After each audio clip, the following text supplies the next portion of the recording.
asalaamaaleykum wa rahmatullah am naa mbégte lool toog fii ci studio Kër Ndanane TV am yéene lu ñu fas yéene def rek mu di waxtaan wu am solo gannaaw ba 18h passé de 54 minutes di jégalu bu baax a baax ndax 18h lañ leen waxoon waaye nag jàmm bi ak li nga xamante ni moom la bëgg borom bi moom mooy dogal tey jii di rek seen émission bu njëkk entretien exclusif di ci rek dalal koo xamante ni daal da nga moom ci kanam tuuti dinañ ko xam donc bonsoir à toutes et à tous et bienvenue dans votre émission exclusive ce soir. Qui Fidal moo di une femme d'influence, une voix engagée dans les transformations sociales et économiques. Fatoumata Matar Diop, ingénieure sociale, experte consultante en commerce international et figure reconnue dans la réflexion ci wàllu politique publique, l'autonomisation des femmes ba ñu moom seen bopp ñëpp bokk ci wàllu développement inclusif nekk nit ci boppu organisation Femmes Leaders issues de la diaspora moom la ñu fas yéene seqal ak waxtaan kon nag elle va nous accorder incha allah une interview sans filtre madame Diop salaamaaleykum wa rahmatullah di la dalal bu baax a baax fii ci studio Kër Ndanane TV. waaleykum salaam Modou auzu billahi mina sheytaani rajim bismillahi rahmaani rahim laa hawla wala quwwata illa billah al azim di la gërëm di la sant ci invitation bi di gërëm borom télé bi Diak muy sama xarit ñu xamante ci diaspora bi di profito di ko féliciter vraiment ci liggéey bu rafet bi nga xam mi ngi koy def ci Ndanane TV ak ci diaspora bi yëpp à savoir véhiculer la bonne information et puis fësal ay jëmm yi nga xam ne dañoo nekk Sénégal di liggéey donc may am vraiment mbégte di ñëw fi pour la première fois jàkkaarloo ak yow nga xam ne on a déjà fait une émission à l'époque bi nga nekkee woon Vibe Radio une très belle émission moo tax bi ma jaag ne yow la donc vraiment c'était un plaisir de revenir sur le plateau partager vraiment les thèmes d'actualité avec yow ak yow. Le plaisir est partagé pour rappel mën ngeen ñu topp ci YouTube Facebook Twitter Kër Ndanane ak it TikTok ak mboole seen réseaux sociaux yi nga xamante ni ñoo xew ci jamono dañu sarax dugg ci waxtaan wi ànd ceeg sunu gan buñ la doon laaj kan mooy Fatoumata Matar Diop lu ñuy wax yaa ngi ree de. maa ngi ree kay dinaa ree. wax sa bopp yombul moom. non wax sa bopp yombul. ñu jéem. donc Fatoumata Matar Diop mun naa ni sénégalaise la doomu Sénégal la dëkk entre Kajoor Gandiol Ndar Ndakaaru di sëriñ Ndakaaru di borom Sénégal mun naa ne daal Fatoumata Matar mooy borom Sénégal jàngee fi defee fi tout sama cursus scolaire primaire ba secondaire am sama bac dans les années 90 dem Maroc jàngi fa am comme boursière ci jàng boobu aussi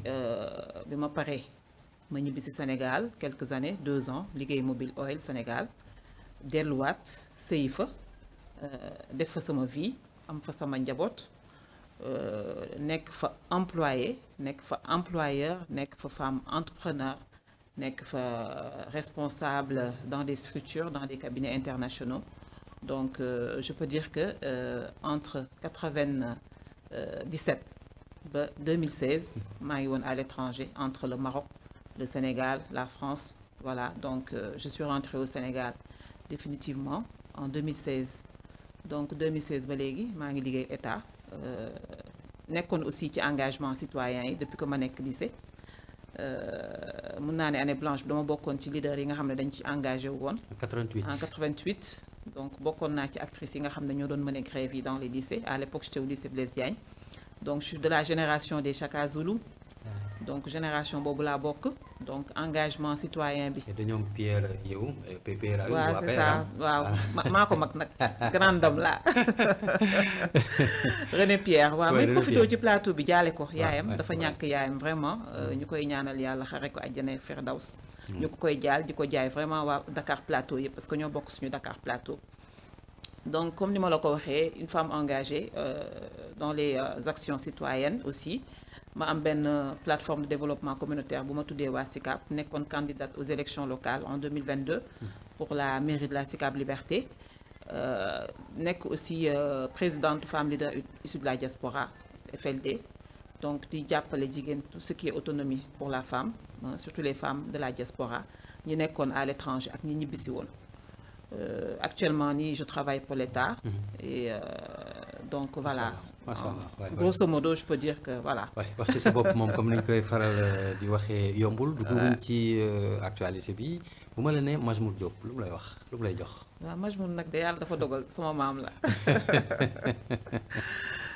waaw njóobeen bi foofu la jógee. ok waaw njóobeen bi Kajoor la jógee Ceytu la jógee Cheikh Anta suñu maam la Majmout suñu maam la donc Ablaye Makhtar suñu papa la donc voilà. combattant yooyu yëpp daal njóobeen bi foofu la jógee. yaay borom Dakar. waaw may borom Dakar may borom Kajoor may borom Guet Ndar voilà. voilà donc bokk ak sëñ Saliou bokk ak sëñ Laat. macha allah surtout Faat Jaxate laa ak Xaalima Jaxate ka Sénégal moom nii la donc noonu lay comme ni ma la ko waxee rek man maay Sénégal. macha allah macha allah macha allah madame Diop actualité bi ñuy démarrer nag moo di li xew ci Guinée Bissau mu mel ni rek ci élection la ñu génnee waaye buñ ci génnee daal tey jii am na lu fa xew ba ci xibaar yi nga xam jot nañ ko moo di ni am na takk der bu jël nguur gi ba noppi jël Embalo ak ñeneen ñëpp fi mu ne nii teg leen loxo. sa commentaire par rapport ak situation boobu nga xamante ni mi ngi xew ci Guinée Bissau. di ko déplorer parce que Guinée Bissau mook Sénégal benn lañu Guinée Bissau mun nañ ni Casamance la dendal donc suñuy dëkkandoo lañ vraiment di ñaawlu parce que nag wax dëgg yàlla Afrique waroon a dépasser lu mel nii élection. Vraiment ku ko gagné démocratiquement dañ la war a jox lenge yi démocratiquement nga doxal démocratiquement en 2026 2025 di dégg encore ay coup d'état militaires yi jël nañu dëkk bi vraiment c'est déplorable moo tax daal may ñaan yàlla suñu njiit yi bu fekkee ne daal mën nañ ci dox médiation ba jàmm am fa nguur gi ñu delloo ko loxo civil yi moom moo gën parce que vraiment régime militaire pour un voisin boo xam ne mi ngi juste à côté danger la pour Sénégal vraiment danger la pour Sénégal wax naa ko yàggul benn émission moo doon def samedi passé grand oral ma ne Sénégal vraiment il faut que ñu moytu parce que dañu on est entouré de ceinture de feu dëkk yi ñu wër yëpp dañu instable Guinée-Bissau gisoon naa ko parce que à chaque élection sax da ngay xaw a am xel ñaar parce que Guinée-Bissau bu élection amee rek sa xel du toog te suñuy dëkkandoo lañ lu leen wokk xuriñu vraiment ñuy ñaan yàlla jàmm dellu si fa Sénégal su mënee def médiation Union africaine parce que régime militaire moom kenn souhaité wu ko surtout suñu ay dëkkandoo yi xam ne c'est très très proche. vraiment ni nga ko waxee sànq mu mel ni mu demee nii ñu ngi ko doon seen mais quelle est vraiment la solution d'une manière générale parce que du Guinée rek am na yeneen dëkk yoo xamante ni daanaka nii lay demee donc booy xool turu régime militaire dañu ñëw saa su nan la ñu def pour waxuma pousse ko mais pour éradiquer ko définitivement en Afrique. non il faut que ñun ñu jël suñuy disposition par rapport à tout ça. il faut que politiciens yi itam ñu xam ne moomuñu dëkk yi politique da ngay ñëw pour jël liggéey la définition c'est vraiment travailler pour le développement de ta cité dans la globalité boo fekkee da nga aspirer aussi diriger réew aussi boo yoree réew ba mu leer na ni yow mi def nga li nga war a def sa mission accomplir nga ko da nga war a joxe lenge yi sans problème il faut que Afrique ñu dépasser loolu ay élection gagné duma dem élection truquée kenn kii warul nekk candidat kii moo war a nekk candidat constitution bi nangu na ko nangu ko il faut vraiment suñu démocratie ñu xool nuñ koy sauvegarder démocratie kese moo ñu mën a muccal ci yenn yi boo dee xool dëkk bu mel ni Guinée aussi le problème c'était Lansana comment il s'appelle encore président bi fa jóge toog fa lu yàgg moom tam bañ a dem tout ce qui est opposant nga ne nga leen di éliminer tu te fais des ennemis day fekk ñoo xam ne da ngay créer ñoo xam ne vraiment dañuy da ngay wut say noonu en fait tu te crées tes propres ennemis et en fin de compte instabilité la indi sa dëkk yow doo téye keneen du téye ba pare nga nekk benn genre boulet pour tes voisins moo tax daal wax dëgg yàlla Afrique war nañu toogaat autour d'une table ñu waxtaan parce que àdduna dafa nekk maintenant un monde mondialisé les Américains ñu ngi jéem a xool lu ñuy nekkee benn les Asiatiques ñu ngi xool na ñuy nekkee benn Afrique aussi il faut que ñu xool tam na la ñuy nekkee benn vraiment démocratie bi ñu renforcer ko sauvegarder ko ba ay coup d'état dootuñu ko dégg Afrique dafa ñaaw Afrique da ngay dégg coup d'état déggatoo ko fenn ñëpp a ngi émancipé léegi ñëpp a ngi avancé tendre vers le développement parce que on est dans un monde mondialisé partout c'est des compétitions il faut que ñu weesu vraiment yenn yi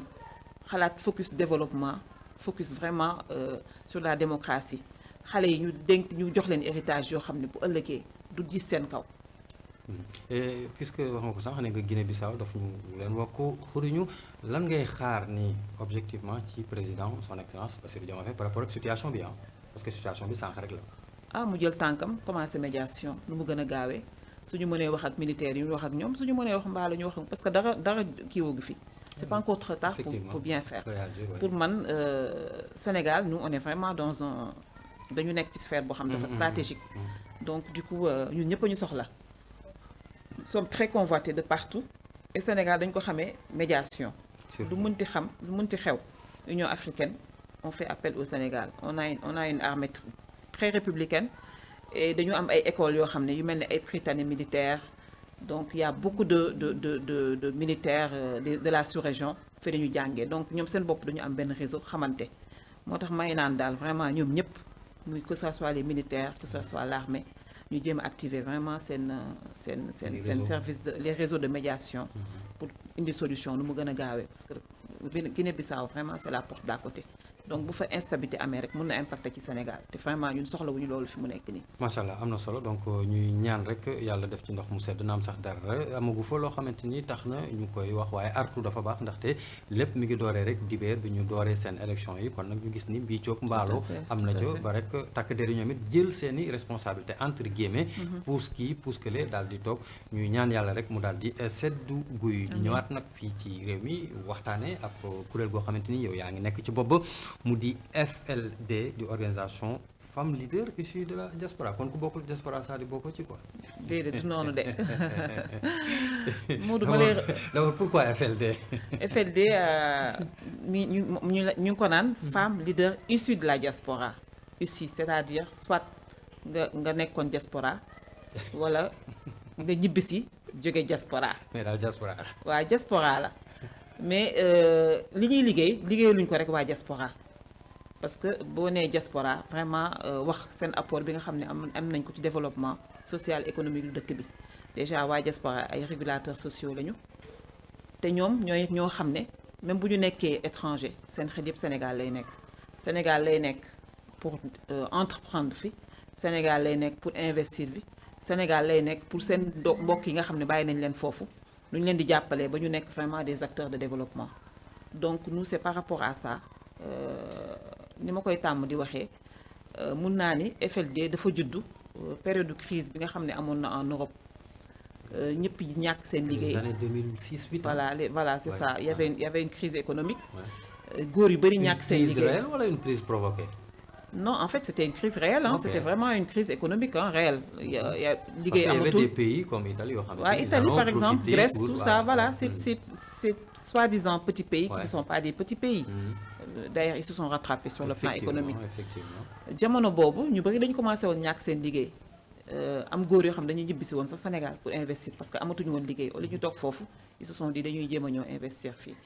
te jamono jooju dañu gis ne que jigéen ñi ñoo gënoon di liggéey parce que dafa amoon ay métiers yu bees métiers yoo xam ne à savoir di toppatoo ay màgget des gens du troisième âge. Ba daan quoi. C'est ça donc mu nekk ay métiers yu bees presque ñi fa nekkoon ñëpp ak seen borom kër ñu formé leen ci métiers yooyu te jamono jooju aussi dañu remarqué que troisième génération bi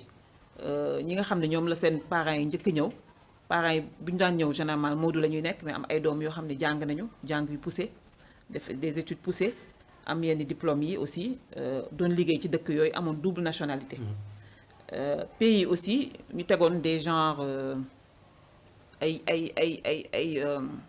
des initiatives yoo xam ne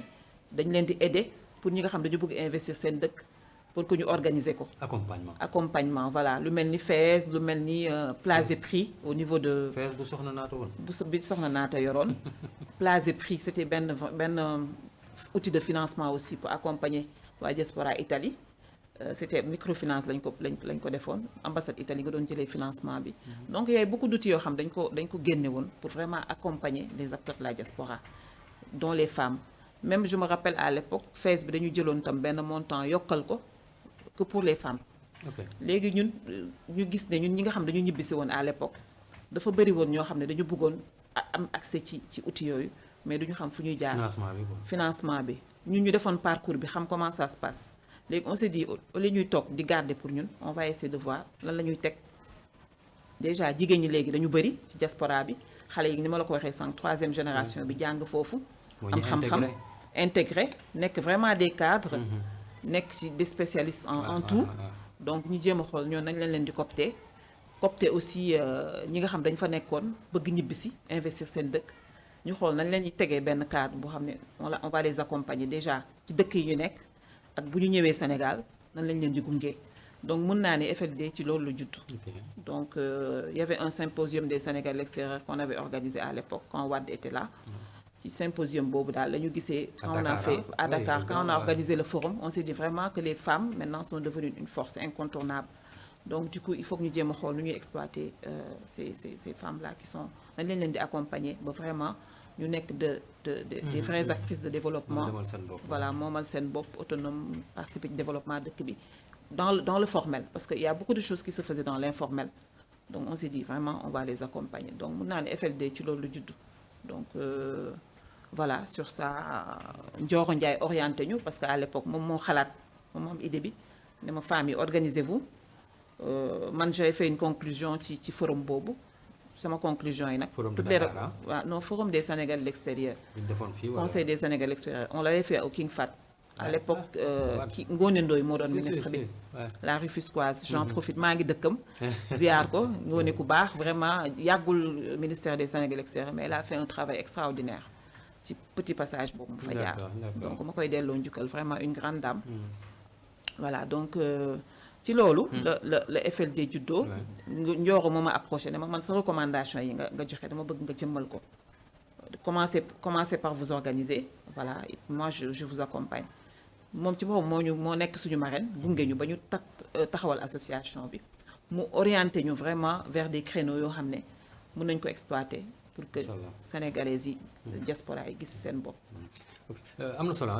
puisque Kër Ndanane TV ñu koy seetaan ci diaspora bi dafa bari dinaa taxaw tuuti ci sa kuréel googu ndaxte 2006-8 période crise boobu dañu nemmeeku woon aussi ni sëy yi doon tas. bari woon na foofu ba kaawu assistante sociale yi parce que man je parle en connaissance un peu de cause parce que période bi ma fekk en Italie ma gisoon ni daal xuloo diggante borom kër diggante ñaar ñuy dencante xawoon na jéggi dayoo ba jigéen ñi daal dafa mel ni dañ ci doon mujj di profité en quelque sorte. yaa ngi dégg. Modou du ma d'accord ak yow. non ay cas yu ma fekk. waaw c'est vrai que y a eu plusieurs cas parce que généralement ñi nga Modou yi nga xam dañu doon yóbbu seen soxna yi dañ leen doon yóbbu. pas pour ñu liggéey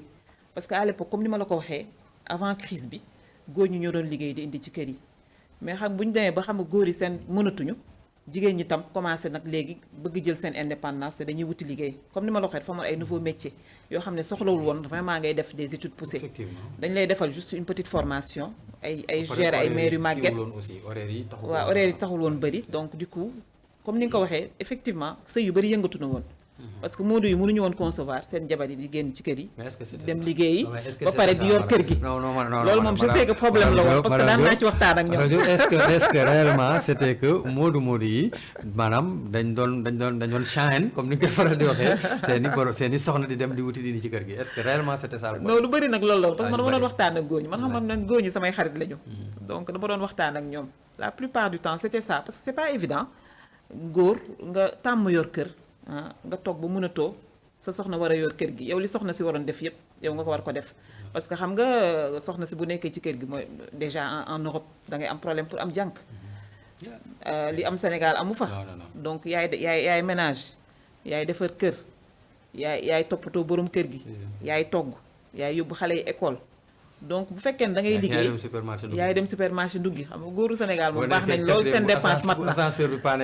yaa yëkkati course yi xam nga góoru Sénégal wax dëgg yàlla ñoom li leen yaree mooy joxe dépense toog xaar noonu lañ leen yaree léegi soxna su jógee Sénégal nga toog ba sa borom kër mënatul léegi yow nga ne ko c'est le contraire man may dem wuti liggéey yow toogal ci kër gi li soxna si doon def léegi xale bi góor war koo def xam nga góoru Sénégal ñu ba duñ ko nangu togg bi duñ ko nangu donc dañuy toog xaar ba soxna si wàcc soxna si war a gérer xale yi war a ménage war a togg war a toppatoo borom kër gi yow nga toog xaar sa ataaya xaar sa lépp donc conflit foofu la commencé woon en fait parce que tam soxna si mënoo dem tamit indi dépense war a ñëw tam kër ga na nga ko bàyyee ba ngay xëy fekkaatee ko noonu donc problème yu bari ci loolu la doon commencé conflit yi commencé am yow yaa am léegi yaa ma yor danga may wan yaa yor kër gi donc voilà xam nga c'est pas très évident c'était pas vraiment évident te xam nga soxna yi bu ñu xasee ba jot indépendance am sa indépendance financière tam doot ñu nangu aussi toog ci kër gi di def li ñu daan def donc source de conflit là effectivement d'accord na période boobu vraiment c'est yu bëri yëngatuñu woon dañoo dem Europe këf leen. enfin Europe këf leen mais situation économique këf leen man loolu laa ko mën a jàppee surtout parce que c'était des moments difficiles quand même. voilà kër moom même jamono yi nekk léegi benn loxo teewutu ko dëgg la. donc jamono toll na foo xam ne bu fekkee ne ku nekk mën nga indi day indi équilibre ci kër donc voilà parce que tout est devenu cher léegi njàngum xale yi cher na dund bi cher na facture yi bari nañ bu fekkee da nga ko bëgg sas kenn rek dafay metti day diis ñu des ci FLD ba léegi ndax mën nañ teg loxo loo xamante ni ay réalisation yu tukkee ci yéen teg ko loxo nii. ben réalisation déjà ñun bi ñu sancee association bi rek dañu orienté vraiment vers un créneau c'est-à-dire accompagner les femmes rurales. suñu mbokk kaw yi xam nga au niveau de la diaspora presque ku nekk il y a beaucoup d'associations de terroir yu nekk dans les diasporas. Association waa Touba association waa Ndar association waa Bambey association waa Bawol donc ci loolu Tata Ndioro orienté ñu vraiment vers ces comment exploiter vraiment ces entités yi de terroir dem ci terroir yi nga xam ne waa diaspora fa la ñu gën a actif ñu jéem a xool terroir nan la ñuy accompagner famille yi donc on a fait le tour du Sénégal on a fait les 14 régions dem rechercher vraiment femmes yi nga xam ne dañu nekk foofu lan la ñuy def ba accompagner leen ñu pour autonomiser leen pour les organiser en réseau pour jéem a xool produits yi nga xam ne ñu ngi ciy liggéey nan la ñuy def ba valoriser produits yooyu aider leen ñu vraiment commercialiser ko sur le plan international national d'abord participer dans des foires ici au Sénégal à Dakar et partout après sur l'international comme ça permettra à ces acteurs-là des terroirs non seulement d'avoir des produits de leur terroir xam nga tukulóor bi alpulaar dafay bëgg njur neem ca Europe ñu jéem njur ni mooy njur ni donc xam nga daf koy bëgga donc ñu jéem a xool njur ni boobu nan lañ koy fexee ba mu nekk transformer ko de sorte que dinañ ko mën a yóbbu bitim réew ñoom ñu koy gis donc ki nga xam ne dafa bëgg buyam ñu jéem a xool buy bi tam nan lañ koy defaree ba mu ñëw donc en fait on a vraiment choisi yooyu yëpp tout ça c'était dans la réflexion en Casamance par exemple il fallait voir fruits yu bari nan lañ koy utiliser en marmelade mangue bi rek ñu jéem a xool mangue bi ñaata produit lañ ci mën a génne non seulement dañuy jàppale femmes yu Casamance yi mais dañuy jàppale aussi waa Casamance yi nga xam dañu nekk à l'étranger nan la ñuy accéder à leur mangue nan la ñuy accéder à leur ditax nan la ñuy accéder au bissap donc voilà on a vraiment fait focus sur le consommé local et la valorisation de nos produits du terroir donc on est parti on a fait toutes les régions xool région bu nekk lan mooy sa acquis en produit jéem a xool nan lañ lay accompagner et ça nous a permis de former 8000 femmes sur le plan national et ces 8000 femmes là on a identifié des têtes de file les leaders ñu indi leen Dakar en renforcement de capacité formation pour que vraiment ñu capitaliser et puis partager ko avec les autres femmes di leen accompagner ñu ñëw di participer à des foires ici au Sénégal après yóbbu nañ leen dans des foires yu mel ne ay foires de Paris salon de la culture ñu commencé di yóbbu seen produits yi yónni kenn mu yóbbu yëpp donc là ça les femmes leaders l'ont organisé l'ont réalisé ça fait partie de nos acquis on a aussi formé beaucoup de femmes je t'ai dit femmes rurales on a fait des activités sociales organiser des dons de sang organiser des conférences organiser des foires populaires loolu daal génn nañ octobre parce que da nga ni don de sang sama xel dem ci octobre rose bi ñu génn loolu aussi def naa femme leader diaspora ñu ngi ciy def ñu ngi ci bay sa si même je me rappelle on avait organisé une activité à Albert Royer sur le plan social parce que Albert Royer dafa bëri ay yaay yu fay ñëw en urgence indi seen doom yi mais après ils ont des difficultés pour lekk à Dakar dañ doon am sax ay difficultés pour am comment dirais-je même ay tampons hygiéniques dañu daan am difficulté pour am ko donc on faisait les hôpitaux femmes yi nga xam dañu nekkoon Dantec à l'époque am cancer waxtaan ak ñoom xool seen ay besoins accompagner leen sur le plan social ay ñu nekk diaspora di ñu ci jàppale ak ay acteurs yu nekk fii sur le plan national donc activité sociale action sociale yooyu aussi def nañ ko donc on a mené pas mal d'activités vraiment dans le cadre social dans le cadre d'accompagnement des femmes léegi on veut aller mieux Parce que après tout ça, on s'est dit on capitalise, on va essayer de faire un central d'achat. Central d'achat, tous les produits qui accompagnent une famille, nous devons centraliser fofu. Nous devons des acteurs de développement à l'international. Wow, c'est comme tu veux. En tout cas, on a fait vraiment beaucoup de choses, vraiment.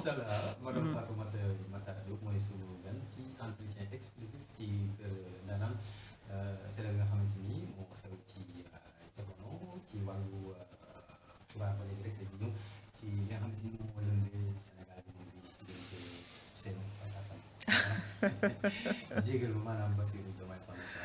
ak son premier ministre Ousmane Sonko nekk loo xamante ni vraiment ku ci nekk yaa ngi ciy di ca yàbbi ba sax am na ñoo xamante ni fekk ñu fi baax daanaka fi mu ne nii nag ñu ngi tutuwaay. ñu ngi koy waxtaane. ñu ngi ci tutuwaay. comme ni ko waxee sa jàngat par rapport à situation ndax loolu gisoon la wala. Non, vraiment Modou,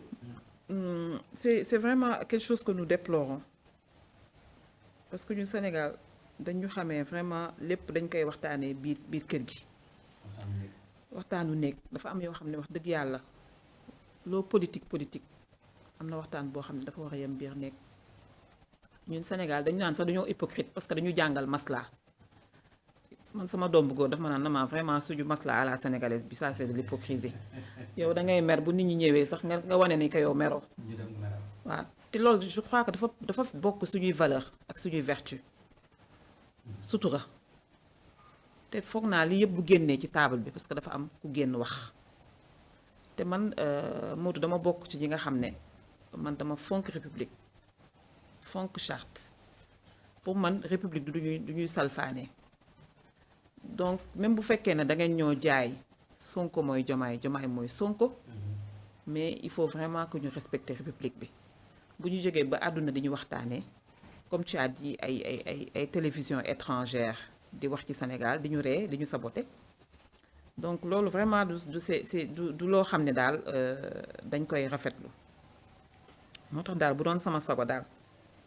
produit bi ñu jaayoon le Tondem bi nga xam ne moo charmé Sénégalais yëpp ba ñu jàppale leen les yeux fermés jàppale leen pendant les élections présidentielles les yeux fermés jàppale leen pendant les élections législatives les yeux fermés ne leen jox nañ leen lépp léegi li ñu leen di xaar mooy ngeen dérouler ngeen doxal parce que dëkk bi dafa nekkoon ci tension de 2021 maintenant nit ñi sonn ci tension yi sonn ci wax bi sonn ci xuloo yi sonn ci xeex bi sonn ci yaamane woon mani la donc nañ leen jox lépp ku mel ni man dama ñëw rejoindre pendant les élections législatives man la politique ne m'a jamais intéressée politique de développement laa mës a gëm mësuma gëm politiciens yi parce que pour man ce discours ça day changer selon veste bi ngay sol man loolu laa mës a jàppee politiciens yi boo nekkee pouvoir loolu la neex ngay wax boo nekk yow mi nekkoon opposition dem pouvoir da ngay changer casquette complètement mais ñi dafa am lu ñu jaay dañu jaay projet. ngeen jënd ko. ñu jënd ko jaay ñu vision Sénégal 2050. ñu adhéré jaay ñu tandem ñu adhéré ñu présidentielle ñu jox leen législative ñu jox leen donc pour man actualité bi xam lan la war a nekk. nan la ñuy def ba génn ci crise économique bi nga xam ne mi ngi ci Sénégal nan la ñuy def ba sénégalais bu nekk muy yow di man di xale bu ndaw bi di doxandéem bi nga xam ne dafa jóge fenn ñëw ci dëkk bi nan lay def ba gis boppam ci dëkk bi man vraiment foofu laa leen di xaarumal ci leen dañoo jote dañoo xuloo nañu man pour man vraiment loolu lu ñuy tardeel la. Et encore une fois vraiment moi je fais appel à nos hommes politiques j'en fais partie parce que je suis dans la coalition Diomaye Président ci laa bokk duma ci génne sama bopp donc suñu politique yi ñu ngi leen di woo vraiment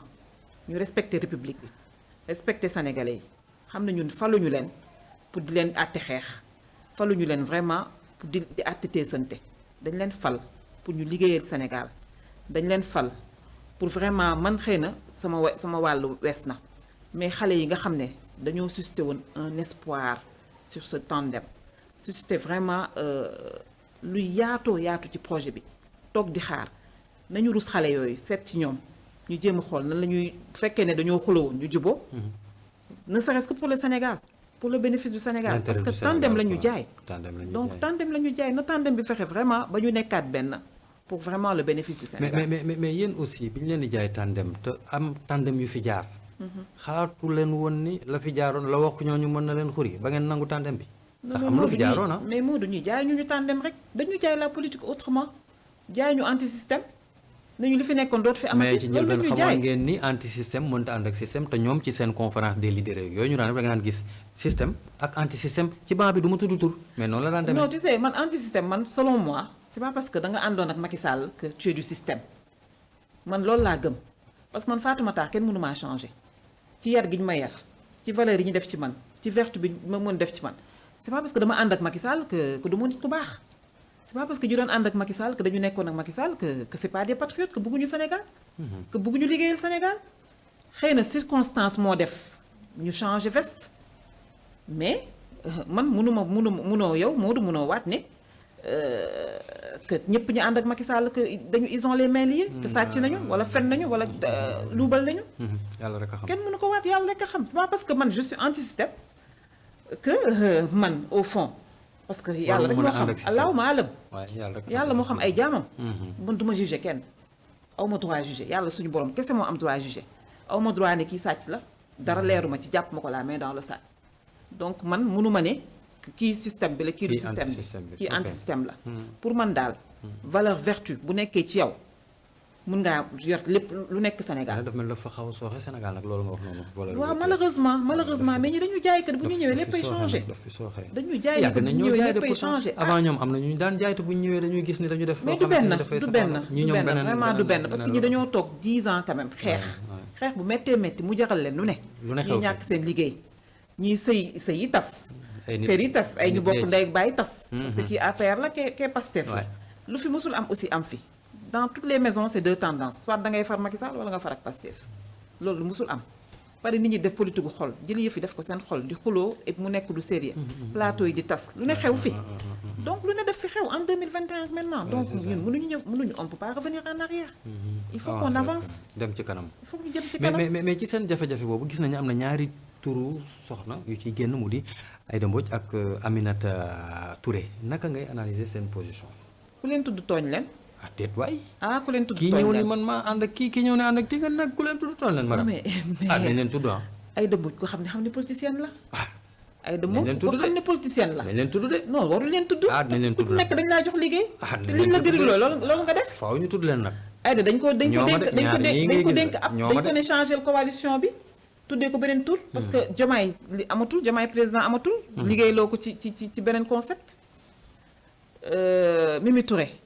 président mandaté ko bindal ko courrier parce que dafa am liggéey boo xam daf ko demandé woon Aïda defu ko. mais loolu lépp mi ngi feeñ ci Terra Meeting ba Ousmane Sonko annoncé ko génn ni am na lu war a ñëw artu ci la Diomaye Bassirou son excellence daal di bindee note moom it wax man Mimi laa tànn. moo tax man la ñoom ñaar ñooñu. li ñu nekk kay sama yaay moo tax sañu ma leen wax ñaari njuuma yooyu ñu jégal ma ci kàddu gi mais dafa mel ni ñoom ñaar it taq nañ ci rëpp de. man nag pour man takkuñu ci répp parce que ay républicaine lañu. dañ leen sant liggéey kee elle a eu un comportement républicain l'autre a eu un comportement politique. kan moo ci am républicain bi. Mimi Touré. Mimi président moo ko instruire mandaté ko ne ko dama bëgg nga structurer ma coalition. kee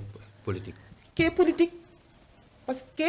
le leader bi nga xam ne moom lañ ne mooy président de parti bi. moom moo ko tabb ne ko yow laa dénk coalition bi ndax moom il se considère être le président de la coalition parce que Diomaye semble-t-il a démissionné de tous ses postes politiques. Donc lui, il considère que comme Diomaye n'est plus dans les sphères politiques, c'est lui le président du parti. Et c'est les présidents de parti qui président les coalitions. En fait, c'est l'argument qu'ils ont développé. Argument boobu lañ joxe. Man, je suis pour la République. Man sama président su bindee joxe instruction man damay def la ma sama président sant. mais ce président boo xamante ni dafa dugg ci wàllu politique la de. même bu duggee ci wàllu politique. quoi qu'on dise c'est le président de la République. ca lam leen jaayoon et cette coalition c'est une coalition de la mouvance présidentielle. mais ca lam leen jaayoon dafa ni leen président parti amul waral moom bañ ko falee mu nekk président d'honneur u parti maanaam bokkatul ca parti ba. mais du président parti mais quand même am na légitimité. président d'honneur je veux dire bu Pastef. même d'autres présidents parti. La coalition mouvance présidentielle, Diomaye président, c'est pas un parti, c'est une coalition. C'est une coalition de mouvements et de partis qui soutient la mouvance présidentielle. président aussi il faut nga am bras armé. mais mënoon na ko sooy liggéey itam. mënoon na ko wax ci teel. non mais du question bokkul woon mais ci Diomaye li président déjà existé. depuis les élections présidentielles. non parce que après dem nañ ba si yàgg parce que booy xool même ci législatif yi kaddu boobu Ousmane Sonko waxoon sax meroon na maanaam ñi nga xamante ni ñoo doon coalition bi mbir mi neexu leen woon ba mu waxee ni ñun ànd bon en quelque sorte quoi amuñu voilà maanaam daal pousse leen yéen daal dañ leen ciy këccat. tout à fait d'accord naa donc Ousmane Sonko n'a jamais validé la coalition loolu moom d'accord naa ci man ñu mel ni man par exemple moi dama ne vraiment ku lamb yaa tey daagul fañ la nobee donc voilà man on ma Ousmane Sonko woowu ma ba muy créer ab tam Diomaye président ba nga xam ne man fa laa nekk comme allié donc je reste Diomaye président parce que moi je suis pour la République moi je me suis engagée en politique pour la République je me suis pas engagée pour un leader ndax man leader la boo conférence des présidents donc moi j'ai pas d'instruction à recevoir de personne mais il se trouve que le président de ma coalition c'est le président de la République c'est une institution man sama président du bind joxe mandat ma naan déedéet damay suivre le président bi parce que républicaine la république moo ma tax a jóg soldat la sama général su ma nee tóojal damay tóoj nekk ci gannaawam. mais sa général boobu di la tóojloo yaakaaroon ni mën na dem ba ay nooni démbam ñëw bokk ci biir rang yi mu di waa APR ñëw fekk ci coalition bi. man mënuma leen jàppee noonu bu xasee ba nekk président Modou tu es le président de tous les Sénégalais Diomaye a bien dit que je suis pas le président des 54%. et il a bien dit à Mimi képp ku gis ne mën na jàppale ci liggéey Sénégal cocktail ma. même waa APR. non du question nee na wax naa la léegi. waa APR ñëpp boluñu. waaw parce que da nga bokk APR da nga boloon mais APR y a des valeurs sûres qui sont là-bas. ak ñoom li ñu doon y a des hommes d'État qui sont à APR. jëloon bale boo ci APR ak lépp. waaw mais bale bi c'est des gens qui n'ont pas de valeur et de vertu. c'est pas parce que tu es de l'APR Modou que tu amoo valeur ak vertu d'accord ma c'est pas parce que tu es de l'APR que man je les ai fréquentés j'ai travaillé dans un projet d'État. amoon ay ministres yu ma doon liggéeyal amoon ay secrétaires amoon ay directeurs yu ma doon liggéeyal des gens bien de bons hommes d'État qui travaillent bien qui ont produit des résultats et ces gens-là qu'est-ce que tu en fais da nga leen di jël sànni leen mbalit s'ils peuvent encore servir la République s'ils ont l'opportunité de servir la République mais da nga leen di xëcc sa wet ndax état dafa am ay réalité mais bala ngay xëcc ñooñu sa wet am sénégalais yi lu ngeen leen jaayoon ba ñu leen gisee nen ne est-ce que mënoo xool ci ñi nga xamante ni bokkuñu woon foofu pour mettre leen au devant de la scène. mais Modou ça fait 2 ans qu'ils ont le pouvoir lan moo changé ci dëkk bi. laaj naa la ko. pourtant ils ont tous les pouvoirs le président Ousmane Sonko lan la ko Diomaye joxul il lui a tout donné. non jox li mu ko joxul moom mooy constitution jox ko fauteuil bi. non mais attends mais nee na ko xool ko jox ko fauteuil bi. mais nee na ko xoolal fauteuil bi. jox ko nee na ko xool ko sax jàkkaarloog moom nga xool fauteuil bi. jox ko te moom moo ni woon fauteuil bi damay liggéey pour Ousmane ñëw toog ci. moom moo ko waxoon mais bu gisee ne que Ousmane jox na ko 2 ans primature produit benn résultat on est en crise les bailleurs sont bloqués kenn bëggatul investir Sénégal le FMI est bloqué on n'a pas le cutus pour nous permettre d'avancer d'avoir des investissements. Mais qui est responsable? Mais qui est responsable? Ou Sonko? Non mais attends. C'est lui qui a nommé Sonko. Mais le président signe et Ousmane Sonko aussi day signé. Il y a 2 signatures hein. Ousmane Sonko bu signé wul tu as vu il y a des nominations yoo xam ne defoon nañ ko fi. Diomaye a signé mais Ousmane Sonko deful sa signature d'approbation. après mu bàyyi ko ci wetam ba léegi moom it man ma jiite la ba noppi da ngeen di comprendre aussi ñi ni ñuy ñëwee la. te Diomaye séeréer la c'est un homme de valeur kàddu la am ñàkkul ne am na lu ñu waxante woon mais bu fekkee ne waxante nañu dara déjà yow li ñu waxante woon am na loo xam teg nga ko ci table bi génne ko ci marché ci mbedd bi donc déjà loolu y a problème mais daal à mon avis Diomaye daal li mu waroon jox Sonko yëpp jox na ko su ma la joxee nag su ma la dénkee sama kër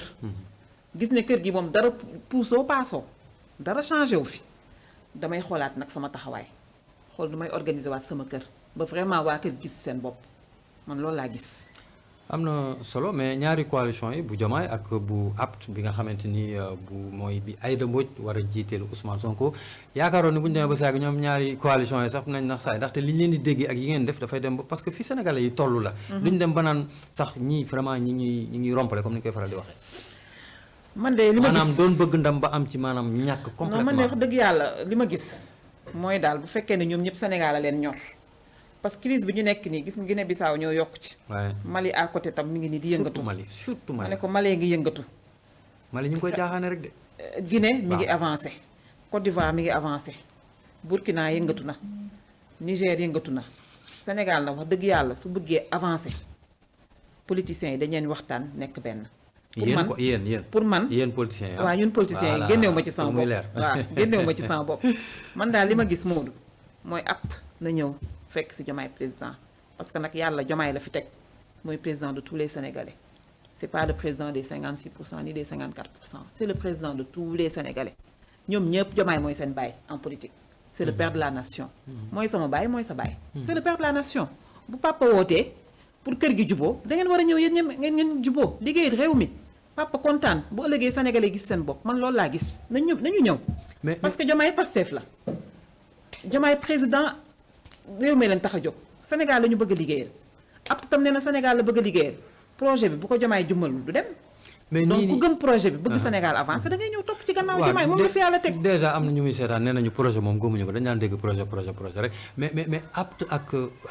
bi nga xamante ni moo di bu coalition Diomaye yow yaakaar nga ni fi mu ne nii maanaam ñoom mënatuñu nekk benn et indivisible ak li xew nii lépp man de yaakaar naa ko même bu ñu ñëwee sax est-ce que du nekk comme li ñu doon wax sànq genre fumisterie non politicien yàgg na leen te après jubóo fi lu ne gis nañ ko fi nag te politique moom du mi ngi noonu consensus la rek waxtaan la c'est ça te ñoom ñëpp ñoo bokk ndey ak baay ndey ak baay bi ñu bokk mooy Sénégal ñun ñëpp Sénégal moo tax ñuy militer ñun ñëpp Sénégal moo tax ñu engagé wu bu dee li ñuy wax ñu ngi ci ñoom kuy politique kat c'est pour servir ta nation léegi bu nation bi taxawee président ne ñëw leen dama leen soxla ñëpp ñu liggéey fi réew bi toll dañoo war a bokk ñoom ñëpp bokk ndey bokk baay liggéey man loolu laa gëm te pour man juboo day am ba tey ji may wax ak man de gëm naa ko gëm nga loolu xaw ma nag Sénégalais yi lu ñu gëm mais man gëm naa juboo day am parce que fréquenté naa politiciens yi gis nañ fi lu ne mais bii c'est-à-dire bii fi mu jóge la ci ñoom ñaar doomu ndey yi maanaam frère siamoo sax lañ leen di comme ça di ay doomu ndey lañ même ñu bokk ndey ak baay dañuy rayante après papa ji woote ñu juboo moom du mun ñàkk ben loolu la juboo du mun ñàkk ci njort daal bañ a rafet njort tey laa ci gën a rafet njort macha allah ndax xam naa ni Diomaye ndaanaan la Ousmane Sonko aussi ndaanaan la bëgg na réew mi donc ils vont finir par se retrouver ñaari ndaanaan lañu Fatoumata Matar Diop mooy sunu gan tey jii ci entretien exclusif ñu des ba tey rek ci mbir moo xamante ni mën nañu c'est inédit un président qui s'absente en même temps que son premier ministre mu nekk vraiment ci histoire du Sénégal bu doon am na it de xam naa dañuy jeex pour ni amoon na fi situation boobu aussi nag nga ko jàngatee kii jóg dem ka ca des dem yoon ko jàngatee constitution daf ko tere Maodo damay laajte léegi man maay journaliste bi constitution daf ko tere mais même dañu ko bind ci constitution ne ñaar ñi waroo ñu absenté ndox waaw mais xam nga li jaaxal nit ñi mooy dafa am lu ñu tënk nag dafa am lu ko tënk loolu moo ñu tënk bu leen c'est que nag politicien xam lu ma neex ci ñoom bokk auditeurs yi bu leen arrangé ñu ne constitution daf ñu tënk bu leen arrangé wul ñu ni constitution suñu yoon nekku ci dañu abrogé article 80 parce que arrangé wu leen article 80 dañ ko fi bàyyi donc loolu mooy politicien donc dama koy nangul donc moo tax ma nangul la savoir si la constitution le permet ou pas mais quand même une chose vraiment inédite bien que sax après am na yu ci génn ñu ni woy madame Fall Yacine moom mooy gérer ba léegi prolongation wu Ousmane Sonko mais quand même coow li nag bari woon na quoi vraiment coow li bari woon na situation boobu nag nga ko jàngatee bien que man xam nga dama am déformation dama administratif ba nga xamante ne ok donc républicaine ba nga xamante ne man am na yoo xam ne pour man Sénégal dañu bëgg polémique en fait dañu bëgg buzz bëgg polémique te man vraiment man tolluma foofu man daal je me dis ñoom bu ñu ko defee parce que Diomaye il est tellement républicain dafa xam état ba yaakaaruma qu'il va commettre certaines erreurs su amee rek am na fu ñu ko teg. bon déjà comme pour fekk si la Diomaye pour son excellence il avait déjà annoncé en conseil des ministres ni du haut damay dem fële mooy fi mu dem. premier ministre kay la ñu toog ba si àgg gis mu dem. après ñu yëgal ñu ni dem na. mais urgence aussi day am xam nga nee naa la am na loo xam ne kenn du ko teg ci table bi. ba ci sunu premier ministre. waaw ba suñu premier ministre. bu fekkee ne que c'est un voyage d'urgence. man déjà sax pour aller négocier quelque chose. man déjà c'est pas des choses yoo xam dañ koy teg ci table bi. man déjà li ma waxoon keroog fii ci studio bi laay waxaat ne man xaw ma ndax Ousmane Sonko premier ministre moo dem xaw ma Ousmane Sonko borom kër moo dem. xaw ma ndax Ousmane Sonko bu Pastef moo dem parce que amul benn communiqué bu mu jox dara. loolu lépp mën na nekk c'est ça. loolu lépp mën na nekk. mbii man comme je t'ai dit man administratif la man tant que gisuma un courrier qui stipule que Ousmane Sonko dafa dem en tout cas moi j'ai lu que dafa dem à des négociations il est parti avec Cheikh Diba le financier. bi ma jàmbal waxee ni Ousmane Sonko dem na ba pare nga door a lire loolu. waaw ñëpp ci lañ ko door a lire. dëgg la waaw dëgg la te moom ni mu daan génnee conseil des ministres moo tax ma ne ça peut être une urgence. voilà te ni mu daan parce que génne comme tu as dit l'agenda du chef de l'État a été partagé dans le communiqué du conseil des ministres mais le voyage du PM n'a pas été annoncé donc du coup je me dis peut-être c'est pour une urgence. parce que même surtout que dëkk bi dafa nekk en crise xaalis amul. dëkk bi bu nekkee en crise na jël jet privé di dem jet privé la jël. ah waaw mais c'est un premier ministre quand même. ba ci da nga bëgg mu jël vol ordinaire. ba ci dugg Air Sénégal wala mu dugg. mais classe affaire pour lan la classe yu kii yi. ah mais premier ministre quand même Sonko c'est pas n'importe quel premier ministre nag quoi qu'on dise nag on lui reconnaît ça. ma ni hein dëkk bu nekk am na garde rapproché il a sa sécurité. dëkk bu nekk peut-être il a ses valises il a. dëkk bu nekk sous-sol. am problème ak FMI. mais Modou yow tam dëkk bu nekk sous-sol yow tam benn 70 millions booy jëlee jet privé lan lay impacté ci budget Sénégal bu fekkee ne 70 millions boobu investissement li nga indi lu ëpp loolu. un 70 millions quand même dans un budget de milliards tamit ça c'est non li muy indi kay mooy li muy fayloo jaaykoti café yi 18 000 par mois ak yow li may dagg ça n'a rien à voir ça c'est un petit montant dans un budget toi aussi. C'est un investissement, c'est un investissement, c'est un premier ministre. Écoute, il faut qu'on le sécurise, hein, c'est notre premier ministre. Ok, mais donc. Il faut le sécuriser comme nous sécuriser le chef de l'État. Donc vous lui, il a son avion présidentiel. Moi, je préfère qu'il prenne un jet qui nous coûte moins cher que l'avion présidentiel. Donc vous cautionnez que président, le premier ministre Ousmane Sonko, ak situation réew mi fu mu toll muy jël jet privé ak liñ ci dégg lépp ci ay xaalis yi ñu ci war a def bien que nee nga sécurité ak xawma lan ak lan ak. man foofu laa ko teg. Et moi, je me dis vraiment, c'est un montant infime sur le budget du Sénégal. Budget de la primature. ak fi réew mi toll nii. réew mi métti na de. mais réew mi métti na mais ñun de fonctionnaire ñu ngi fayeeku. ci gis-gis. Modou yaa ngi añ de yaa ngi ndékki. non man maa ngi benn repas xaw ma ndax yaa ngi reer. benn repas yaa ngi ndékki man maa ngi añ maa ngi ndékki. benn repas laa man tam benn repas man tam laay def. mais loolu amul foofu. man de tout le temps man de tout le temps benn repas. xam nañu xamoon parce que man Sénégal wax dëgg yàlla. Modou yow tu as fait l'étranger. waaw añ reer ndékki man Sénégal rek laa ko gisee. Europe moom xiif lekk la. wax dëgg yàlla vraiment waaw. fii man añ reer ndékki moom Sénégal kese laa ko gisee. boo xiiful doo lekk moom man ça fait des années je suis en repas. donc mi ngi noonu daal man daal noonu laa ko gisee. gisoo même sama réalisateur sax mi ngi may wax ni am na yoo xamante ni kenn mënu ko wax ci kaw mais doy na waar ah. non dëkk métti na man doy na waar lool. la crise elle est réelle donc vraiment la crise elle est réelle mais. donc quand donc un PM ci stade bi ñu toll se permet de jël jet privé ok nangul naa la ko mais jet privé boo xamante ni même bu dee urgence la ba léegi xamuñu woon lan lay. wut mais Modou ku la ne benn un milliardaire sénégalais abulu ko jet privé. moo tax man la ba léegi xamuñu. xam nga yooyu xamuñu ko ci dañuy waxtaan rek ma ak yow. il n'a qu'à communiquer mais il n'a qu'à communiquer comme ni Big Gouv di communiquer ay mbiram. ñu ngi leen di ñu ngi koy reprocher que dafa waxam dafa bari gisoo ni temps yi dafa noppi jàpp ñàmburam nag yéen tam nag bàyyi leen ko nag non communication ngeen waxu Sonko arrangé wu Sénégal wax non dafa am wax ak wax toog jàpp ñàmburam non dafa am wax ak wax parce que communication bi ñu soxla mooy bu institution bi nga xam ne Big Gouv ñoo ko koy def ñun boobu lañ soxla mais bi ci des mooy politique bi na wax saa yu ko neexee kooku amul problème. mais le jet privé du premier ministre quand même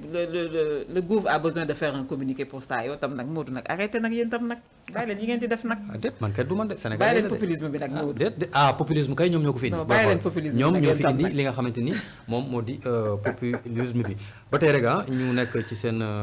entretien exclusif di ci dalal rek ki nga xamante ni moo di rek madame Diop moom wax na ko wax na ni effectivement jet privé bi bu dee urgence la te bu dee dañuy demee 100 francs mu indil ñu 300 francs te waxaguñu dara donc moom cautionné na ko damay ñëwaat tuuti nag ci immigration dama ci ñëwaat parce que diaspora bi daf ma soxal bu baax a baax sama réalisateur na ma jégal dañuy gis ni ñoom bi ñuy ñëw am na lu ñu jaayoon ci ñu jaayoon que ni jël gaal moom daf fiy jeex mais tey la mbir yi gën a buuju tey la gën a buuju pas plus tard que semaine bee ñu génn rek am na ñu doon demati dëgg la foogoon nañ ne vraiment avec l'ère Diomaye Sonko loolu moom lu ñuy non man pour man vraiment c'est suñu relation diplomatique la ñu war a revoir man dama ko wax tout le temps nit dafa am foo xam ne foo toll il faut mu tukki il faut mu génn surtout xale du góor am na âge boo xam ne muy tubaab bi di africain bi di asiatique bi dañuy soxla dund leneen xam leneen surtout que léegi tout à l'heure on en parlait on est dans un monde mondialisé donc mun nga toog fii sa saal def le tour du monde ñëwaat donc jeune bi aussi day am envie boobu moo tax man à mon avis la seule solution vraiment c'est de revoir nos relations diplomatiques avec certains pays yi nga xam ne Sénégal lañu fa tàmm dem à savoir l'Espagne immigration circulaire bi jéem a xool lu ñuy jéem a xool loo xam ne ñoom soxla nañ ko fi en main d'œuvre ñu ñëw di ko fi jël si comme ni ñu ko daan defee à l'époque de Diouf à l'époque de Wade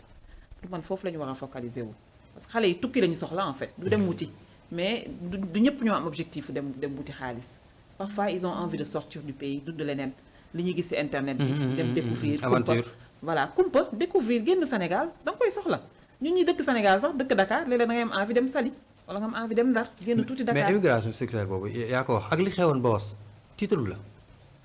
waaw parce que c'était pas organisé ci Abdoulaye Wade amoon na ci Macky Sall amoon na moi je déplore ni ñu ko organisé immigration amoon noo xam bu ñu ko organisé t'as pas besoin di dem di rang 2 heures de temps 3 heures de temps pour inscrire Donc le digital est là, digitalisation des instances publiques. War nañu mën a toll foofu léegi yaa ngi toog sa kër di fay sa impôt yaa ngi toog sa kër di jënd sa quittance. yaa ngi toog sa kër di jënd ticket bus pour voyager pour dem Ndar wala dem fu la neex. Donc état war na toll foofu actuellement je vois qu'ils sont en train de digitaliser partout avec le nouveau ministère de la communication. Pour man daal l'ami de la presse. Voilà, il faut qu'on revoie l'ami de la presse, Aliou Sall. Il faut vraiment que Modou, moi la seule solution est que nous revoir nos relations diplomatiques avec certains pays amis comme l'Espagne, la France, l'Italie, la Grèce. En faisant quoi exactement? En faisant jéem a xool vraiment parce que l'Italie par exemple est en train de vieillir. Sa main-d'œuvre est en train de vieillir. Donc ils ont besoin de jeunes vraiment capables de travailler dans certaines zones, ci tool yi, ci usines yi. Donc voilà. Non seulement ça permettra à nos jeunes d'avoir d'être renforcés en capacité, parce que nous on tend vers l'industrialisation. Si nous disons par exemple chaque zone bi nga xam dañ fay waaj def industrialisation, on peut essayer de cartographier les jeunes qui sont là-bas. Yónni leen formation en alternance nga def 2 ans Europe 1 an Sénégal soo demee indaale sa xam-xam. delluwaat bu la européens yi soxlaa nga toog foofu boo ñëwee ne gis ne Sénégal gis nga fi sa bopp nga toogaat fi parce que xale yi li ñu soxla mooy bouger et ça il faut juste l'organiser man tey ji suñu ma joxoon Sénégal extérieur dama koy organiser. Ah oui facilement xale yi dinañ dem te dinañ dellu si parce que xale yi Moodu. Sénégal boo fi génnee ngay xam valeur Sénégal gis nga tey bu ñu arrêté woon visa yi. kenn toog Europe pour dajale di nga dellu si waat parce que Sénégalais lu mu dem même si tu fais 10 ans à l'étranger sa Sénégal gi moo la gënal toog buntu kër naan sa ataaye jël sa caaf léeg-léeg mu neex marché neex nga dem jënd sa dibi marché naqadi nga dem ca Mayga ba donc suñu dund boobu la suñu petite chose yooyu sénégalais yi di xeeb soo génnee yooyu ñoo lay manqué parce que yooyu Sénégal rek la am donc bu ñu ko organiser ni comme il faut cartographier zone d'immigration yi nga xam ne xale yi dañ fay jóge di dem immigré ji parce que généralement il y a des zones comme Fouta par exemple am na côté yoo xam ne dañu tàmm immigration te immigration bi c'est pas vers l'Europe c'est vers l'Afrique parce que ba am nañ fa ay mbokk yu fa dem réussir fa bëgg tam seen activité di continuer dañu yóbbu seen ay doom wala ñu yóbbu seen ay frères donc yooyu bu ñu ko organiser identifier les zones yi nga xam ne dañ fay dem ñu jéem a xool nan la ñuy créer des liens avec ces pays là pour que immigration bi soit quelque chose d'organisé et formel nga joxe tel këyit te damay dem sur tel projet damay dem sur telle convention nga xam ne di nga jóg fii jël avion wala nga jël bus wala nga jël kii dem sa waa kër yi xam fan ngay dem boo demee ñu defal la sa carte consulaire nga xam ne Sénégal mi ngi ci dëkk bi lu ñuy def ci Sénégal ñu sóoraale la bu ñu waree def ay financement ñu xam ne diw mi ngi fi diw lii la def comme métier bu ñu waree par exemple créer ay usines au Sénégal main d'œuvre boobu amul fii ñu ne am na kenn ku ñu yóbboon Italie moom de yóbbu nañ ko ci usine de conserve donc am na déjà lu mu am comme xam-xam benn acquis donc nañ jéem a seet sénégalais boobu nan lañ koy dellusee mu nekk un responsable jàppale jeunes yi nekk fii pour man tout doit être formalisé et régulé ñoom loolu la ñu jaayoon ci projet bi donc loolu la ñu gëm te man vraiment Moodu gëm naa ne ba léegi projet bi bu ñu ko toppee mu jaar yoon ñu am financement yi nga xam ne moom la ñu bailleurs yi di accompagner on peut gagner beaucoup de choses parce que l'Afrique c'est le futur de ce monde et Sénégal vraiment nous sommes dans un pays très stratégique parce que dañu jege Amérique jege Afrique jege Europe ku dem fi ngay jaar pare on a des jeunes sénégalais yàlla daf ko may xam-xam dafa gaaw a jàng te dafa gaaw a adapté wu loolu sénégalais la ko yàlla may ñun fu ñu dem dañuy bokk donc du coup bu ñu ma jëlee léegi nii yóbbu ma Amérique bu ma demee Amérique damay adapté wu suñu ma jëlee yóbbu ma Maroc bu ma demee damay adapté wu donc facilement on s'adapte et lu ñu adapté wu suñu Sénégal moo ñu gënal. ok yaa wax léegi carte consulaire ay jamono de Moodu yi dañ ko soofantaloon. ban message nga leen di jox pour ñu xam ni même boo amulee kayit da nga war a dem uti sa carte consulaire pour ñu xam ni ñu répertorier la xam ni yow mi doomu Jolof nga. waaw li nga ci wax rek moo ci am képp koo xam ne da nga génn Sénégal même bu fekkee ne da nga jël route bi même bu fekkee ne amoo passeport. am nga droit dem sa consulat même bu dee sa carte d'identité nga wane ko. ne Sénégalais laa ñëw naa ci dëkk bi dañ la koy def xal. et loolu moo lay permettre bu ëllëgee jëyee am ci réew mi ñu mën a xam ne dëkk bi de am na sénégalais bu fi nekk consulat enregistré na la ñu mën la jël en compte ñu mën la jàppale ñaanuma ko yàlla aussi nga génn àdduna aussi ñu war a sa waa kër yi ñu xam ne au moins yow yaa ngi tel dëkk ñëw nga enregistré bu consulat adresse bi nga nekk joxe nga numéro téléphone say waa kër mën a xam fan nga nekk donc loolu c'est quelque chose de primordial dëkk boo dem la première des choses jéem a laajte sa consulat fan la nekk pour vraiment ñu xam ne sénégalais mi ngi ci dëkk bi. pàcc bu mujj bi nag ba léegi ci Modou yi dama leen yàpp parce que dama dund ak ñoom ay at moo tax ma koy wax les Modou du man sax les Modou maanaam sénégalais yi nga xam dañu nekk biti réew et les réseaux sociaux li ma tax ma koy wax mooy ñi nga xamante ne dañ leen tuddee entre guillemets influenceur yi gën a siiw wala yi ëpp doole nekk ay doomi sénégalais nekkuñu Sénégal. waaw mais nag loolu. ci côté bu baax bi ak ci côté bu bon bi yëpp. non état moom moo war a jouer rôle am état vraiment moo war a assainir fexe ba ñooñu ñu véhiculer les bonnes informations parce que généralement ay ñu fay nekk di kaas la di joxe des informations yoo xam ne vraiment. yow intéressé wu la man intéressé wu la. wax ci ay nit dénigrer ay nit yàq ay nit. je crois que bu état defoon li mu war a def ci ñoom tey jii vraiment duñ fi nekk di def tuddee seen bopp influenceur di yàq ay deru nit ak di wax ci ay nit surtout les hommes politiques. Vraiment man j'invite l'état du Sénégal à essayer de trouver vraiment des formules yoo xam ne ils vont se rapprocher de ces gens-là qu'ils fassent le contraire qu'ils soient des ambassadeurs qui font la promotion du Sénégal qui font vraiment ñuy jëmmal taaru Sénégal ñuy wax lu baax ci Sénégal man je préfère di wax lu baax ci Sénégal di am ay milliers de vues di wax ne Sénégal Ndar nii la mel naan Sénégal am na ndaayaan y a un grand projet positif quoi positif y a le port qui vient aux environs du port on a prévu de faire telle cité on a prévu de faire tel truc vraiment que ñu détourner la chose que ñu utiliser leen vraiment pour que ñuy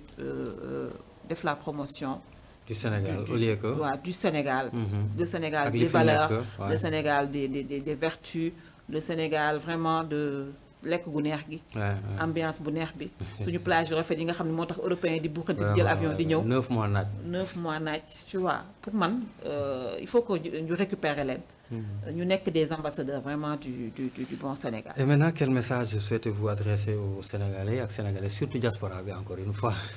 Diaspora bi wax leen rek ñu jàpp te taw a bàyyi et surtout l'État il faut que l'État man je parle surtout à l'État parce que quoi qu'on dise tey ñoom bu ñu fi nekkee l'avènement du PASTEF diaspora dafa am rôle bu fondamental bu mu ci joué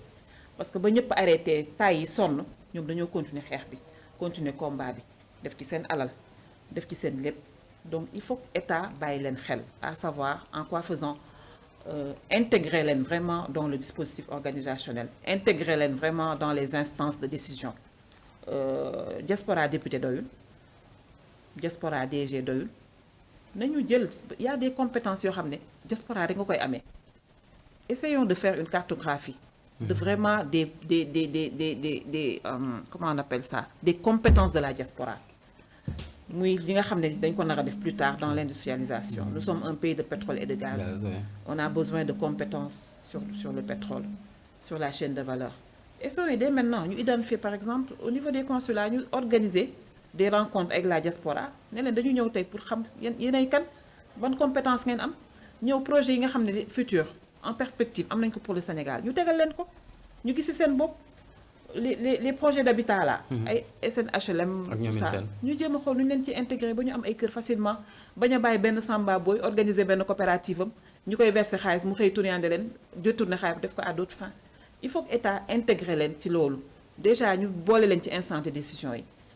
jéem a rechercher des profils yi nga xam ne amuñu ko Sénégal au lieu on prenne ay tubaab ñu def comme Maroc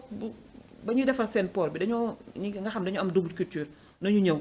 ñu traité leen comme ay expatriés salaire yi nga xam dañ koy jox expatriés yi ñu jox leen ko defal leen contrat wu 5 ans ne leen bu 5 ans yi jeexee nag ngeen choisir jël seen nationalité marocaine toog liggéey comme des Marocains contrat expat bi jeex wala ngeen dellu dëkk yi ngeen jóge woon et la plupart du temps ñi nekkoon diaspora noonu la ñu ñibbisee parce que yombal nañ leen wutam kër parce que am na yenn salaire yoo xam boo ko amee da ngay am kër facilement da ngay jënd terrain facilement et sa dund dafay neex ci sa dëkk bi nga nekk donc du coup pour man il faut que ñu exploiter leen noonu pas vraiment naa leen ay jox nañ leen financement wa oto yi yóbbu nañ ko 10 ans pour man vraiment ça c'est ay pipeau la il faut qu'ils soient vraiment plus sérieux avec les acteurs de la diaspora parce que nag dañu am vraiment rôle boo xam dañu ko jouer ci développement ngir jeexal nag sa projet personnel ak professionnel local yi nag wax dëgg yàlla j'étais candidate en 2022 pour les élections locales au niveau de ma commune Sicap Liberté. Ok. mais Modou vraiment pour man politique dafa am app mënuñu nekk bi ñu jëlee réew mi ba léegi di politique man pour man balaa élection locale nañ jéem a xool nu ñuy régler crise bi man j'ai plutôt un projet d'essayer d'identifier toutes les femmes leaders quartier partout au Sénégal parce que man dama gëm ni Sénégal du développé wu sans les femmes li nga xam dañ ko bëgg yépp comme projet tant que jaaruñu ci jigéen ñi du réglé wu sur le changement de comportement jigéen ñi ñooy yar ñoo nekk ci biir kër yi ñoom ñoo nekk ci quartier yi sur la propreté la salubrité le cadre de vie tant que jigéen ñi organisé wu ñu dellu ca la ñu nekkoon bale mbedd di ko organiser ku nekk setal sa koñ sa buntu kër nga commencé sa buntu kër koñ bi def ay vraiment des organiser les femmes en réseau jéem a xool nan la ñuy produits yi nga xam dañ di koy partage seen kii seen natt yeeg seen seen leket yi nan lañ koy récupérer vraiment def ko des sous projets yoo xam ne day jëriñ waa gox bi effectivement jëriñ waa gox bi pour man daal vraiment Modou moi je fais focus sur le développement je suis en train de remonter un réseau ici au Sénégal partout sur le plan national pour jéem a xool jigéen ñi nu ma leen di renforcer ci ku nekk li nga nekk ma fekk la ci li nga manqué ma wuti ko ñëw indil la ko ànd ceeg sama yeneen mbokku jigéen femme leader ñu liggéey ko man fi mu ne daal ci projet boobu laa nekk mais politique bi moom pour man benn instant da nga koy teg de côté xalaat focus développement waxtu yi jeex na de en tout cas j'ai même pas senti le temps parce que waxtaan bi dafa amoon solo une heure de temps encore une fois di la gërëm donc lépp lu ma feex da la xam ne xaw na ñagas njóobeen bi la rek ak xadaram du man maa ngi ciy jéggalu donc loo xam ne njëriñ la donc maa ngi ñaan yàlla vraiment nit ñi jàng ci et puis di la gërëm encore une fois di la sant di gërëm borom télé bi di ko sant sama càmmiñ boobu jaag vraiment mi ngi bitim réew mais xolam yëpp mu ngi fii di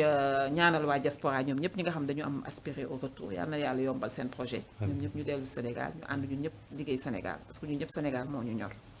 jërëjëf donc mu doon rek madame Fatou Matar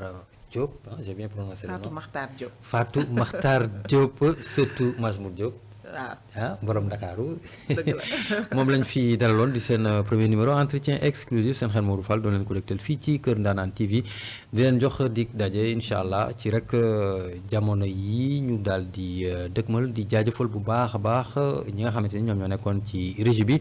wéy leen nag di ñu topp ci sunuy réseaux sociaux ci YouTube Facebook Twitter Instagram ak it li nga xamante ni moo di Kër Ndanane TV wasalaamualeykum wa rahmatullahi taala wa barakaatu.